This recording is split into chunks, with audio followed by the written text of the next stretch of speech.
Hi. അപ്പോൾ എൻ്റെ പാത്തുമ്മക്ക് എൻ്റെ യുത്തുമ്മക്ക് കഴിഞ്ഞില്ല. എന്താ രണ്ട് ഭയങ്കരമായിട്ട് ശ്വാസം മുട്ടും കാര്യങ്ങളൊക്കെ വന്നിട്ടുണ്ട്. 2 മണിക്കൂർ കൂടുന്ന നെബുലൈസേഷൻ കൊടുക്കുകയായിരുന്നു. ഭയങ്കര തിക്ക് കഫമാണ്. ഞാൻ മനസ്സിലൊരു ഭയങ്കര വിഷമം. പിന്നെ ഇങ്ങനത്തെ ഒരു സിറ്റുവേഷൻ വന്നാൽ മോസ്റ്റ് പ്രോബബിളി അഡ്മിറ്റ് ആവേണ്ട ഒരു സിറ്റുവേഷൻ ആണ് വരുത്ത്. അറിയില്ല, പനിയും കൂടെ, പനി വന്നില്ല, പനി വരാനുള്ള ചാൻസസും കാണുന്നുണ്ട്.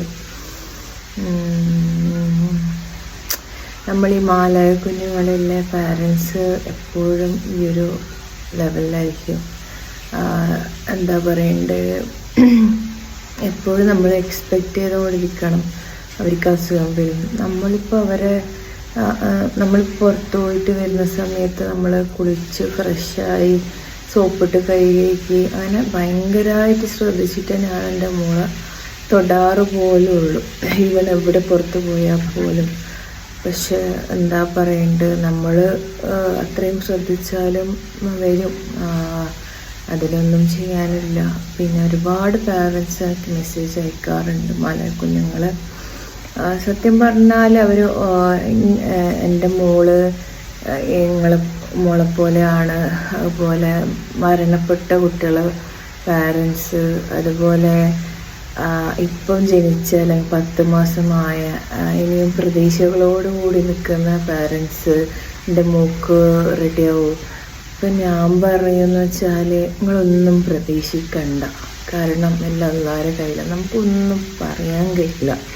കാരണം ഈ ബ്രെയിൻ ബന്ധപ്പെട്ടിട്ടുള്ള പ്രശ്നങ്ങളുള്ള കുട്ടികൾക്ക് ഏത് രീതിയിലാണ് അവരെ വളർച്ചയെന്ന് നമുക്ക് പറയാൻ പറ്റില്ല. ഒരു നോർമലായിട്ടുള്ളൊരു കുട്ടിയാണെങ്കിൽ ഇന്ന ഒരു വയസ്സിൽ ഇത്ര മൈൽ സ്റ്റോൺസ്, 5 വയസ്സിൽ ഇത്ര ഉണ്ടാവും, 10 വയസ്സിലെ ബുദ്ധി വളർച്ച ഇത്രയായിരിക്കും.